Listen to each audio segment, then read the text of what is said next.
Yeah, I already know this is another dog Christmas movie, sue me. Taking place in Los Olivos, California. It's got no snow. It's California. Next. Rusty is our narrator as he's getting married. J.K. Rusty is the golden retriever and Sherry is the poodle next to him. Their owners are actually getting married. Fun fact, the voice actors for Rusty and Cheryl are actually married in real life. Their personalities actually fit really well with this, so we're in for a treat. Jake, Cheryl's owner, and Susan, Rusty's owner, are getting married. Not only that, but they have 5 children in the mix. So how exactly did we get here? Watch the movie. Spoilers! Spoilers!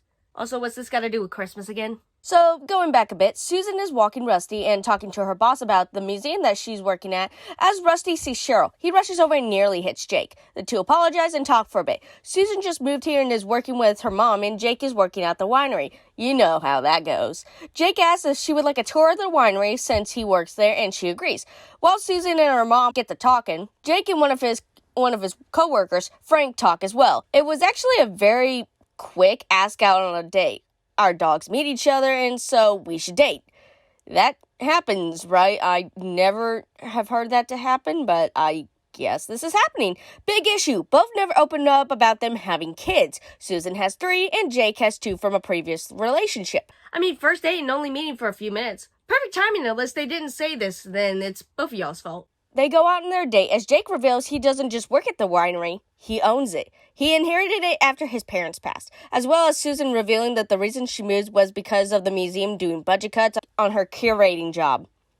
They blurt out that they both have kids as they gawk over their kids and their personalities we never see, and we also hear that their partners have both previously passed. Can no one say they ever had a one-night stand and got pregnant, or that they had a boyfriend or a girlfriend that had a kid with them and it just didn't work? Why is everyone gotta be dead? They go back to Susan's place where they get a second date that they agree to. They kiss. Normally you save those for when you know each other a little more, but I guess this is the Olympics of dating.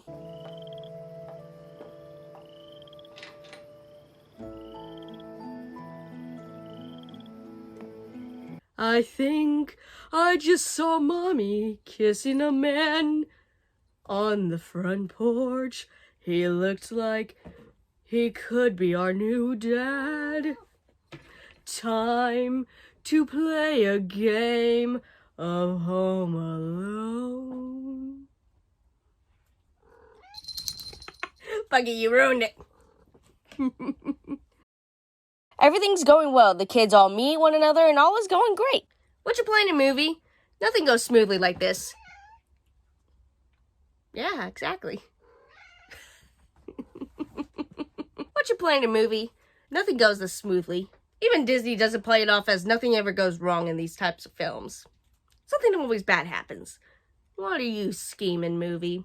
I'm on to you. And you're talking dogs. Actually, it doesn't make sense still why they're talking dogs in this. They're cute, but I don't understand it still. We cut to Thanksgiving and everyone is at Jake's place. Yeah, it doesn't go well. One of the pet mice run off, the poor boy's computer gets ruined by green beans, and a few foods get knocked over, including the turkey as well as Jake into the pool. The older son did it. I don't know why. He clearly did it with the purpose, and he was smiling whenever all this happened. Now we're just stuck with green beans and flavor sauce. I guess Thanksgiving's ruined. Thanks.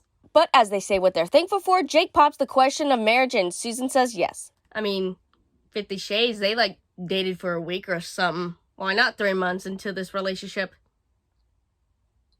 I mean, I'm of course kidding. At least date longer than that before popping the question. I don't know, I've never been engaged, so I don't know. Maybe it's crazy and that love is in the air, or why not just think this through and be like, hey, we could still have a ring, but why don't we wait for a little bit? Or even, how about I get to know you first? Where'd you originally grow up in? What school did you go to? Who are you? Brian, the youngest boy, runs off and Susan goes to talk to him. She says that while she does still miss and love their dad, she has found someone else to make her happy. Everything's going to be okay. And just because she's moving on doesn't mean that their dad's being replaced. It just means that she's okay and everyone else will be too. Brian is and has been silent since the dad's passing, but goes back to playing with everyone.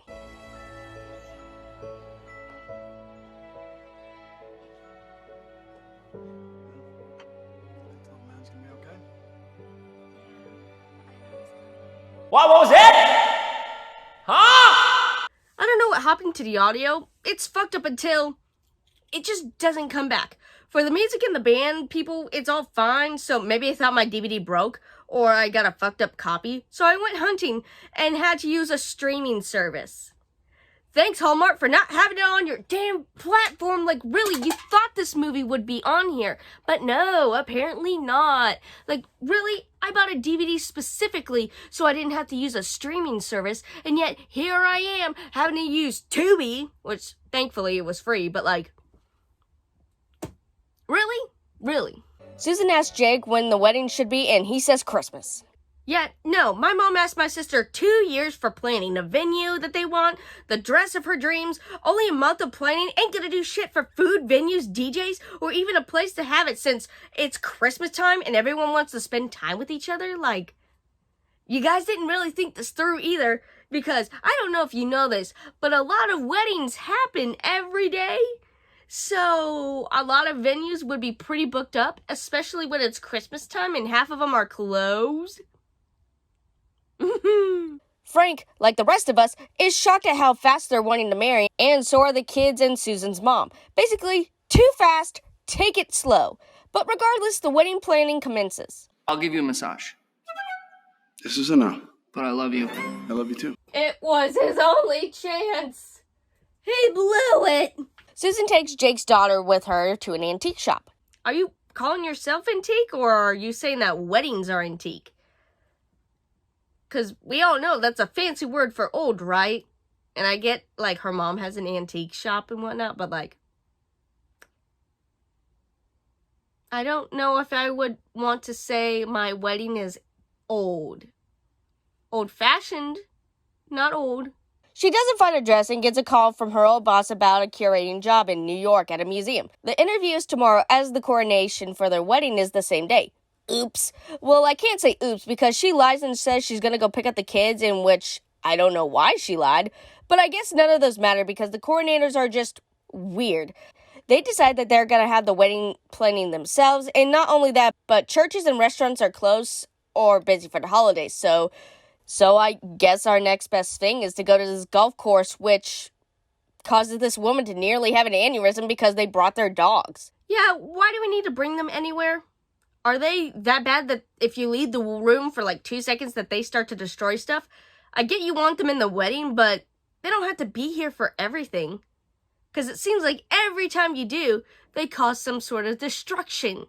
Or in a couple of cases, they see something, then cause chaos. But the woman has a change of heart after hearing they'll pay a little bit of extra for the dogs to be allowed in which that goes south because Sherry and Rusty see a stray run into the field and they chase after them. Rusty somehow gets his leash wrapped around the woman's foot and drags her. Yeah, it doesn't make sense, but they're able to book the place. They attempt to pick their band out.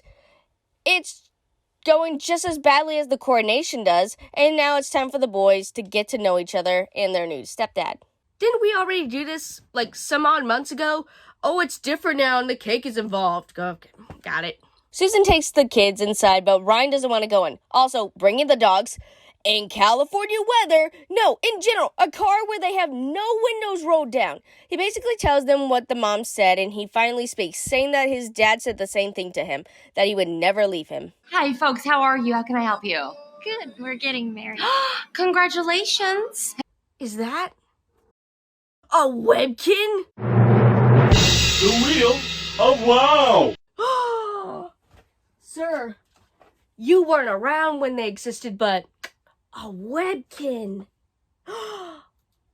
It's part of my history. It's my childhood. I had too many.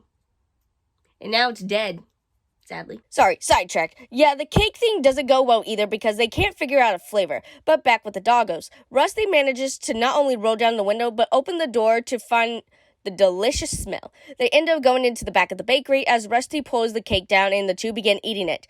I hope it's not chocolate.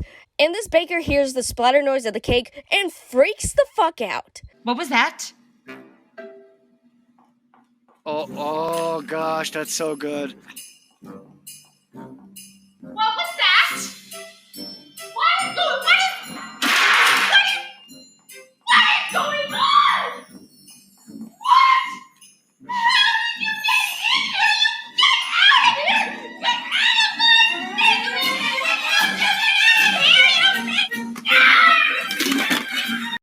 dogs run back to them, and she assumes they're theirs. They are, but what an assumption. She kicks them out. That apparently was a $455 cake. Liar! Susan gets back home and finds that she's got the job. Issue is that she starts the 1st of the new year and has to fly out the 26th of December. Why hasn't she told Jake again? She tells the guy that she's engaged, and he tells her that marriage, like all good things, goes south after the honeymoon. I don't know, I've never been married. What a terrible assumption to say to someone. Just because your marriage didn't work doesn't mean hers won't. Who hurt you, Hallmark? Was it HBO? Disney? Warner Brothers? I bet you it was Paramount, wasn't it? They always hurt you. Susan comes clean to tell Jake, who gets rightfully mad, saying what I'm saying. You can't decide to tell me and hide it, or better yet, it's the day after our wedding. What the hell are you gonna do? Susan begins being selfish, saying she's from a small town. And Jake retorts back that everyone has warned him that they were going way too fast and he just didn't listen. The two break up and the kids and the pups have 5 days left, so they need to plan fast. The kids' plan is simple. To get their parents back together, they need the help of Santa. Yeah, I didn't expect that either, but okay. They push Brian to ask Santa, and he agrees to try and help. He tells them that to come to the Christmas fair and get the two to come around. They even get Frank in on this, and he sings a Christmas song just for them. The kids push them together, and it works. But there is a catch. The thing that they wanted for their weddings are either gone, filled up for the holidays, or they have restraining orders against them. Christmas arrived, and gifts have been left under the tree. Why they're not together opening gifts kind of confuses me, but I guess that's a whatever thing. The wedding continues up to what we just saw at the beginning, which leads the two to officially be married. I don't know why they did it again, but like one Christmas Eve, they hand out a part 2 where the two families move in and they have their honeymoon and stuff, but that never happened. Maybe this year, maybe next year, but yeah, no, we never get anything to hint that there is a part 2, so please stop trying to hint at it. Maybe because you thought $1 million badillion were going to come to it, but yeah, no, never happened. Good. The voice actors for Sherry and Rusty fit so well. I do like how they have the trauma of losing a loved one that does affect others. Like for Susan, her oldest is stuck to computers, and her middle son is distracting himself by making food, and the youngest, having the hardest time, is silent. Everyone, and I mean everyone, is saying that they are moving too fast, that they need to think this through, even though they are kind of here for it. I've seen too many episodes of Steve Wilkos to know what stuff like this will happen. It's never good when you rush things too quickly like this. And I'm not saying that they're going to be bad parents or something's going to happen, but I'm just saying maybe a little bit of planning and maybe a little bit of more time to get to know these people. And I know they said it like in the movie that, hey, we're old and we're not getting any younger. But at the same time, it's like this has a cycle on your kids and other people. Just saying. Bad. The camera work is weird. Like when it shows the dogs, it's fine, but everyone else, it's like a perfume or some kind of weird commercial. I don't know if it's the type of FPS or some type of other framework, but it's very distracting. The dog Rusty doesn't narrate that often, so I don't know why he needed a voice. Same with Sherry, because they barely talk or get a say besides one-liners or just flirting with one another. The kids have no real personality besides one liking weird animals, one liking sports, computers, and nothing else is to be shown. We don't really see Susan or Jake dating or talking to really know why these two should be together. Could have had the wedding a few days before Christmas. That way places would be open, family would have been more likely to be down, and none of this nonsense would have happened. Editing mistakes that are easily seen, like the woman at the golf place, she runs with one shoe in one hand, and then when the leash is wrapped around her foot, she has both shoes on. Or whenever they're at the cake shop, the kid closes the back door, but when Jake goes to talk to Ryan, it's suddenly open. I get the title Wedding Tale, like dogs and all that, but do we have to bring them everywhere we go? They could stay home for the wedding cake or for even these singers, but I understand we need them in the wedding, but I don't think they have to be in everything. I really do know how to pick the emotional ones, don't I? Just in time for Christmas! I actually didn't even realize it when I picked all of these, that these would be so emotional. And so, right in the heart, right in the feels. For real, I would have been like, oh, okay, generic Christmas movie, whatever the fuck. But, no, all of these movies hit home, or I'm like, I can relate to this on some level. It's pretty funny, actually. And it was not on purpose. I just randomly picked these movies.